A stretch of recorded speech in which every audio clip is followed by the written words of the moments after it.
ladies and gentlemen. It's Monday night again.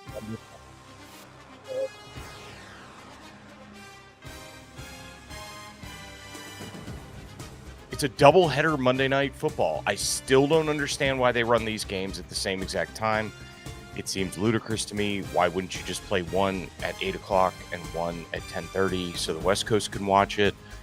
I don't get it. I don't understand it. I mean, it's not like all of us have two TVs that we can go to. You know what I mean? Okay. Well, I'm going to do the show a little bit different this week. We got an NFL Week 15 breakdown, and really what I want to cover is just the major stories from the week. So we may drop into a couple of games and scores and kind of break that down. But really, I just saw some things this past weekend, some things that kind of popped on social media, and some stories from the week that I believe you might be interested in. So that's what we're going to do on the show this week. If you guys like it, we'll keep doing it. If not, we'll go back to the regularly scheduled format. So let's go back to Thursday night football. Last Thursday, okay, it is the San Francisco 49ers and who the heck was it? It was rain-soaked.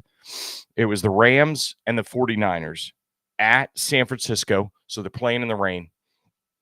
And it was awful. It was awful. It was a total field goal. It was the first game of the season that didn't have a touchdown. It was all field goals. And my favorite reaction to this is what I'm going to play for you now. And that was of our boy, John Gruden. Congratulations, by the way, to John Gruden, who, a couple years ago, that whole thing fell apart in Las Vegas. And then now he's landed on his feet with Barstool, and he's still an amazing analyst and a great voice in the NFL. And I'm sure he's going to get back to coaching at some point.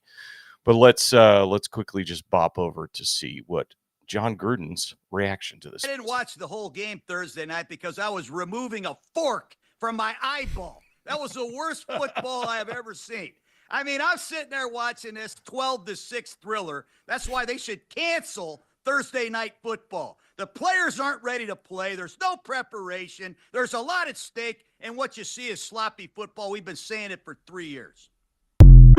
There you go. John Gruden with a hot take there, saying that he wanted to poke his eyes out on Thursday night because, yeah, it was a field goal fest. It was ugly. It was rainy. Nobody could move the ball. It was just gross. So,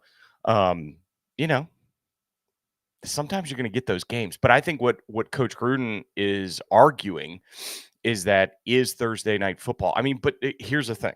Go back a couple of weeks. Like, I'm going to just pull this up on my computer here to go back to week 14. And if I remember correctly, yeah, fantastic game between the Lions and Packers, goes all the way down to the end, 34-31. And Dan Campbell, which is a completely different story this week, which these fourth down chances that he was taking. Last week when he was doing it against the Packers, it worked out. This week, it didn't work out. But that game was great. Let's go back to week 13. Okay, Thursday night football. Excuse me, that was Thanksgiving. And there actually was pretty decent football on that day. The Lions outlasted or came back against, or the Bears tried to come back, but the Lions ended up winning. Cowboys-Giants game was kind of gross. And then the Packers-Dolphins, actually, because it was cold in Green Bay. But I don't think we should give up on Thursday night football. I think Thursday night football is a good product, and I think it's a product that we all want. I saw this rumor, and of course, it was disinformation or misinformation that the NFL is considering going to a Wednesday night football format, and I think that's super interesting. Can we just have football every single day? I'm excited about the Netflix doubleheader on Christmas Day. I think they've done an amazing job with branding. I know I'll be tuned in. That'll be super, super interesting. So you saw it there. Coach Gruden wanted to poke his eyes out because he feels like they're not ready. So let's go to our second story. Big game yesterday in Philadelphia. I believe it was in Philly. That's right. Pittsburgh and Philly. So the Battle of Pennsylvania. And some really, really funny highlights from that one. And let me bring up a couple of them. One was Mike Tomlin's reaction to the ref on the sidelines. I'm trying to pull that up. Just 1 second. And him just absolutely, shoving off the referee on the sideline. So that was one, was him saying, "Just get the heck out of my face. I don't want to hear it." The other one, and I don't know what the heck is going on with the Eagles, but they seem to have a fight between some of them every single week. And this week it was Jalen Carter and head coach Nick Sirianni, and they had to have a couple of different. They had to have Big Dom, the security guy. They had to have one of the defensive lineman coaches get in the way. So let's take a look at that. Yeah, everyone's a little fired up down there. You got Big Dom in the back. It's a trying to calm everyone down. It's a spirited conversation. Is that defensive line coach Clint Hurt in there with Sirianni going, "Hey, listen, emotional game, right?" Yeah, crazy there. So I don't know. The Eagles are having a great season, but they cannot. There's something wrong in the locker room or the chemistry. And I'm sure Jalen Hurts would love to hear me say this, because he also had some comments for the media after the game yesterday about sticking it to the media. Now, the story of the week was that A.J. Brown and Jalen Hurts were not getting along at all. That A.J. Brown had made comments that the passing game was the problem on the team. They couldn't really move the ball, still winning games because they've got an MVP candidate in Saquon Barkley and an amazing defense. But was the whole thing was that Jalen Hurts and A.J. Brown can't get along. Jalen Hurts can't move the offense. Are they going to be able to last in the playoffs and go to the Super Bowl? So this was Jalen Hurts' reaction right after that. So that's what y'all want to see, huh? So basically saying, is that what y'all wanted to see? Which you don't see Jalen Hurts get very riled up at all. And was super interesting to see him kind of come in there with a chip on his shoulder saying, we got it done and you guys can shut the heck up. But still, the Eagles have got some problems. Even though that happened, they still outlasted the Pittsburgh Steelers, who is another Super Bowl contender right now. So that game ended up 27-13. Great game for Jalen Hurts, 25 for 32 for 290. A.J. Brown had a touchdown, had 8 receptions for 110. So I think him speaking up maybe made some changes on some of the offensive calls, but just impressive. So the next story that I was tracking was in the Chiefs with their crazy voodoo magic. They continue to win. They won again, which, shoot me in the foot. It's just awful. Like the Chiefs, watching them win, but they won over the Browns. The Browns scored 1 touchdown. But the story of the day there was that Patrick Mahomes got injured during the game. So we got to see where that goes. We'll take a look at that. And Kermit the Frog up next. Here he is. I feel like I could have finished the game in different circumstances, but I thought the smart decision, I think we talked about, was to put Carson in, and he's played a lot of football, and he finished the game well. Yeah, I was trying to run up in the pocket, obviously 4th down, trying to make a play happen, and as I threw the ball, I kind of got hit, and I haven't seen it, but it felt like someone hit me from behind as well, and so I kind of just got rolled up on. It kind of happens in football, and so tried to bounce back up, but obviously it hurt a little bit, but now we'll just get after the rehab part of it and try to be ready for next week. There you go. Heard it from the man himself. So he's always got the very politically correct answers, but Patrick Mahomes injured in the game. Kind of a vicious play that he got hurt on by the Browns. Probably something that should have gotten somebody kicked out, but they took a shot at his knees and ankles. And I know there's most fans around the league who were happy to see that happen, but you never want to see a guy get hurt. So there you go. Chiefs win again. They are, I believe, 12-1. There was some ridiculous stat. I've got a stat of the day for you here. We'll do the Ron Burgundy stat of the day. Here it comes. Stat of the day, stat of the day, there you go. Stat of the day, stat of the day. Stat of the day the other day was that there are like 6 teams in the NFL that have not scored 30 points. Most of those teams have a losing record, not only a losing record, but some of the worst records like the Panthers and the Jaguars and others. No kidding. The Chiefs are in that group. So the Chiefs are in the group that haven't scored over 30 points the entire season, and they are 13-1 now. 13-1, which is just remarkable. Good for them. All right, next story, the Bengals and the Titans. So the Bengals and the Titans play yesterday, and another unbelievably, excuse me, I'm a little under the weather. I'm playing hurt tonight, okay, people? underwhelming performance from the Titans. Will Levis again gets pulled. Mason Rudolph has to go into the game.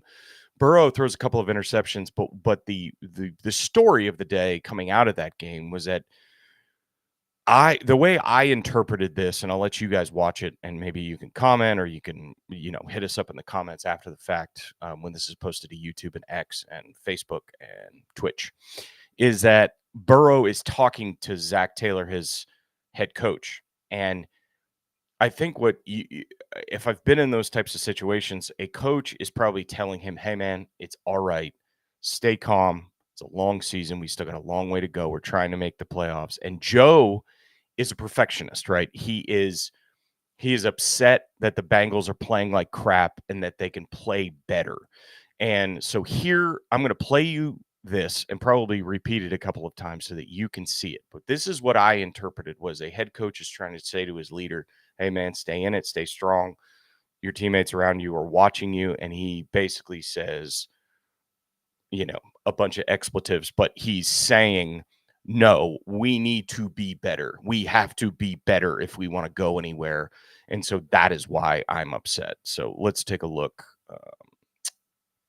Let's take a look here.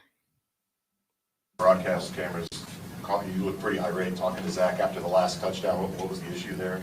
I was just frustrated in the day that we had on offense. It was too sloppy. We had too many penalties, too many procedural penalties. I had too many turnovers. It was just a frustrating day on offense. Okay. So let's watch that again. If you'll watch the top sequence. Broadcast cameras, you look pretty irate talking to Zach after the last touchdown. Zach's probably saying, we're all right, man. I was just frustrated in the day that we had on offense. It was too sloppy. We had too many penalties, too many procedural penalties. I had too many turnovers. It was just a frustrating day on offense. So that's what I took from it. I took from it that Burrow is frustrated with the team. He wants to play better. This is when he starts to really warm up in his season.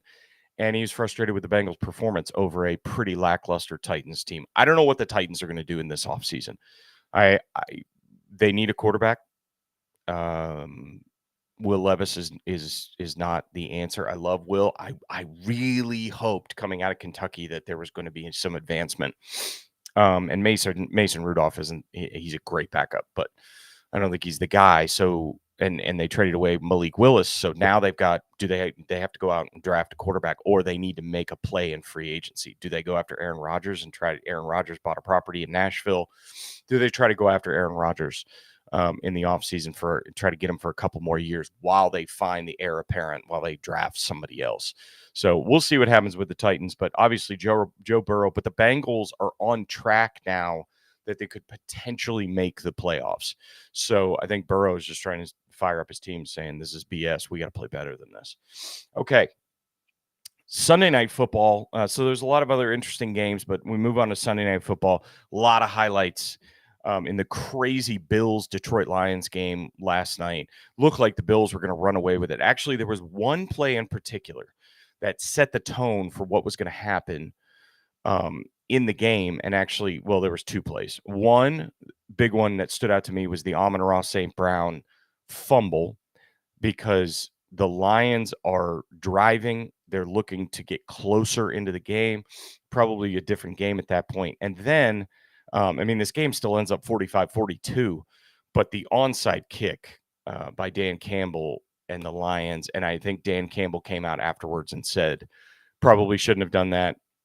He's a good coach. He's going to, everybody makes mistakes, or everybody tries. He's an ambitious coach. Again, like we said at the beginning of the show, the week before he tried some trick plays, and Ben Johnson does that on offense too, but they push the envelope in Detroit, and sometimes that's going to bite you. But some great highlights from the day. I'm going to see if I can pull up the big man touchdown to Skipper. So here you go. Fake it to him this time, and they got a wide open target. It's one of the linemen. It's Skipper to the end zone for the touchdown. He almost fell right there. To go like, oh! He's like, oh! 6'9" like they don't know what to do when they get there. Dan Skipper. Let's watch that one more time. Fake it to him this time. They Oh. got a wide open open target. It's one of the linemen. Everybody's going It's right, Skipper fake left. Skipper goes to the out end as an zone for eligible the receiver. touchdown. Dan Fantastic. Skipper.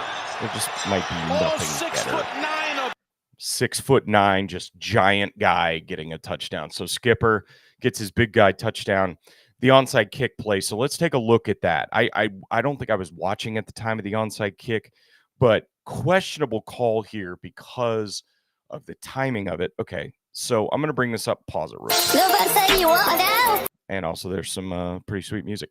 So this where I pulled it down from. I need to know what Dan Campbell's smoking. So, okay, let's take a look at this situation in the game. 38-28. Okay, and where are we at here? I've got the clock in the way. 38-28. So the Lions, they're not at their last resort just yet. So most people are asking the question, what is going on? Why are they doing this right now? And then, of course, as fate would have it, usually every one of the Lions' moves all year long has gone well for them. Here comes the onside kick, and the Buffalo receiver picks it up. I'm not sure. Can you do that now? Can you just take – I thought you can't advance an onside kick, but I could be totally wrong.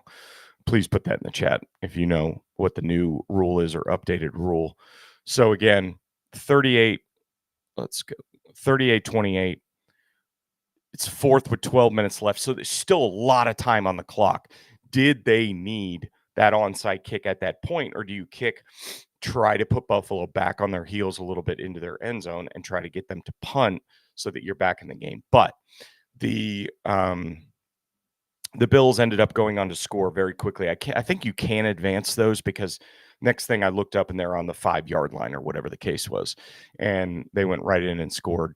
Josh Allen had an unbelievable game. I mean, the dude is the far and away out front MVP candidate, and it was because of some ridiculous scrambles and throws, right side, left side. Then he had the one where he had the no-look shove pass to the tight end, to Dalton Kincaid. I think it was Dalton Kincaid. Just unbelievable stuff. I'm going to see if I had that highlight. Stick with me for just a second.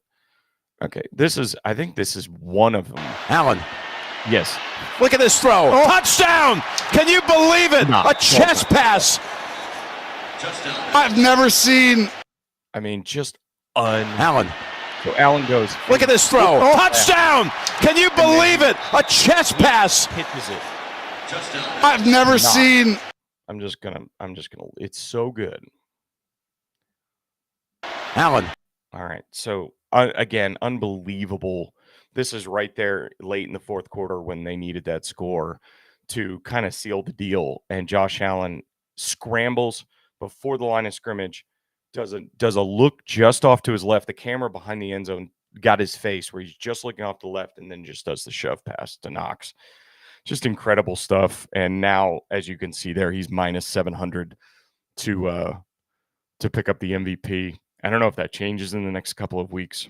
But one thing I wanted to say, we've got a new partner, Josh and Caleb. We've got a new partner at Honorable Mention Sports with the Pick'em U app.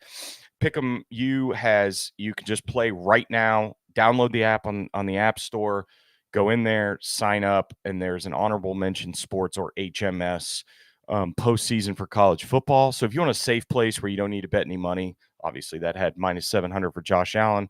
But if you want a safe place where you don't need to bet any money and you just like to pick them with your friends, you can go to Pick'em U app. And then also we're going to have an NFL postseason and playoffs HMS Honorable Mention Sports League as well. So get signed up. The Bowls, the college football playoff is this coming weekend. Josh and Caleb covered it last week. They'll cover it again this week. But pick up the Pick'em U app. You can get that, and I'll actually I'll throw you a QR code up there, and you can check that out. I'll leave that up for just a couple of minutes if you want to check out the Pick'em U app. So, okay, let's go to the worst plays of the day. The worst plays of the day. And they both come from the Indianapolis Colts. The Indianapolis Colts are up in the game, looking like they may close it out. Bo Nix is struggling for the Broncos in the first half. And then everything falls apart. And by one of the craziest things I have ever seen, I don't understand it. I don't understand why NFL coaches or college coaches or Pop Warner coaches or high school coaches don't tell their kids two things: no jump celebrations, because you're going to bust a knee or you're going to bust an ankle or an Achilles. Second thing is that every time that you score a touchdown, you need to take the ball and bury it into the back line. So if you do a 50-yard touchdown and you're running free and you either look up at the Jumbotron or you just know that there's nobody behind you, there's no reason for you to drop the ball at the goal line. Why are you dropping the ball at the goal line? I get that you're probably exhausted and all that stuff, but there needs to be a hard and fast rule by NFL teams, by college teams, by everything, that if you drop the ball before halfway through the end zone, you're running laps at the next practice. Not only that, but the rule will be you will take the football and you will place it onto the back line at the back of the end zone. Here is knucklehead play number 1 of the day, which was Jonathan Taylor, who I love. He's fantastic, but fumbling on the half-yard line, giving the Broncos back the ball, and then the game completely changes. Here it is. And we've seen this happen more than once this year. The player's not breaking the plane of the goal line. The ball comes loose. We see him let it go before it breaks the plane. We have a fumble in the field of play, and we all know now that a fumble in the field of play rolling through the end zone, out of the end zone, the result is a touchback. You clearly see him dropping the football before it breaks the plane of the goal line. I just don't get it. And we've seen this happen more than once this year. The player's not breaking the plane of the goal line. The ball comes loose. We see him let it go before it breaks the plane. We have a fumble in the field of play, and we all know now that a fumble in the field of play rolling through the end zone, out of the end zone, the result is a touchback. We clearly see him dropping the football before it breaks the plane of the goal line. I mean, this is just a rule that I would have, and I'm Monday morning quarterbacking, of course, and it is Monday night. But I would have a hard and fast rule with my team is that this is unacceptable to drop it at the goal line. You at least need to be halfway through the end zone to drop the ball. But the rule would be every single time you need to get to the back of the end zone and place the ball or give it to the ref at the back of the end zone. I don't understand it. Knucklehead play number 2 of the week also goes to the Indianapolis Colts. Another unbelievable, this double pass into a pick six is remarkable. So hang with me for just a second. Okay, here it comes. Use the run game or quarterback run game. They set up Mitchell. It's going to be a double pass. And that one is intercepted. It's Bonito. It's happened more than once this year. The player's not breaking the plane of the goal line. The ball comes loose. We see him let it go before it breaks the plane. We have a fumble in the field of play, and we all know now that a fumble in the field of play rolling through. Didn't work the first time, so now you just got to go back to the old-fashioned stutter go. And has some real estate, comes across the field. He's got a lead blocker. Mims gets it inside the 25. 50 pounds of muscle. Richardson puts some air under it. Richardson's pass, and it is forced by Franklin. On 2nd and 10, Knicks to the end zone. Lions team, unbelievable. That pass from Richardson. But I want to go back. Pro Bowler use the run game or quarterback run game. They set up Mitchell. It's going to be a double pass, and that one is intercepted. It's Bonito. Salivating, like seeing that coming back to him. So basically, the Colts get the knucklehead team of the day. Sorry to all those Colts fan and that guy who sings on YouTube, by the way, if you haven't seen that yet, and the guy that sings "This is our Colts, this is our team" or whatever, you've got to look that up. It's worth every single penny. So those are the stories that I saw from Week 15 that were super, super interesting. The playoffs are shaping up. We're getting to the end of the season here. Again, download the Pick'em U app. You'll be able to play with us in a league in the NFL playoffs. Some great games, some great weekends. Obviously, Christmas. Merry Christmas to everybody. That's coming up. I'm excited again about the Netflix doubleheader. And speaking of Netflix, our final video today is going to be that tomorrow, December 17th, and if you hear this in the future, you can go find it on Netflix, is that the 3-part series about Aaron Rodgers called Enigma comes out tomorrow. So we're going to pull that up now. We might have to sit through an ad, so just hang with me for a second. All right.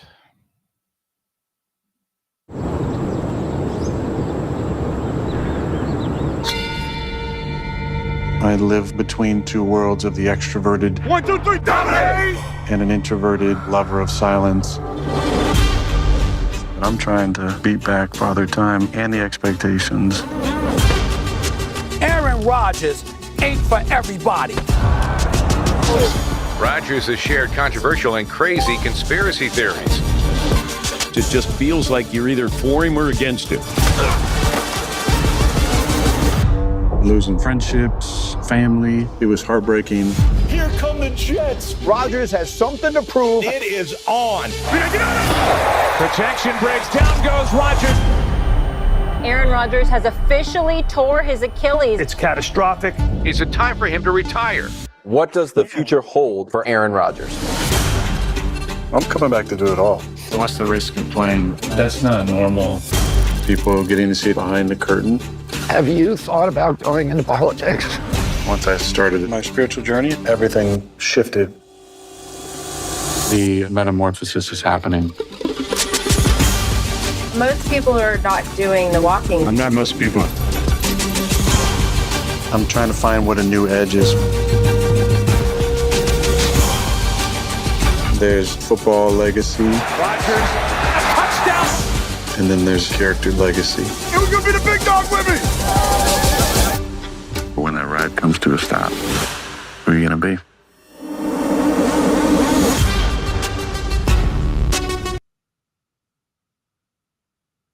All right. Well, I'm looking forward to that one. I'm going to be watching any NFL content I'll watch, but that seems like it's going to be super interesting. And that's why I wanted to make it the sort of bookend for the show today, is that show comes out tomorrow. So thanks for hanging with me for another NFL week breakdown here on Honorable Mention Sports. Hope you enjoyed it, and go to honorablementionsports.com. Donate to Josh and Caleb and everything that they're doing. Subscribe on there to the Substack, and I'm sure everybody would greatly appreciate it. And again, download the Pick'em U app, and I'll see you in there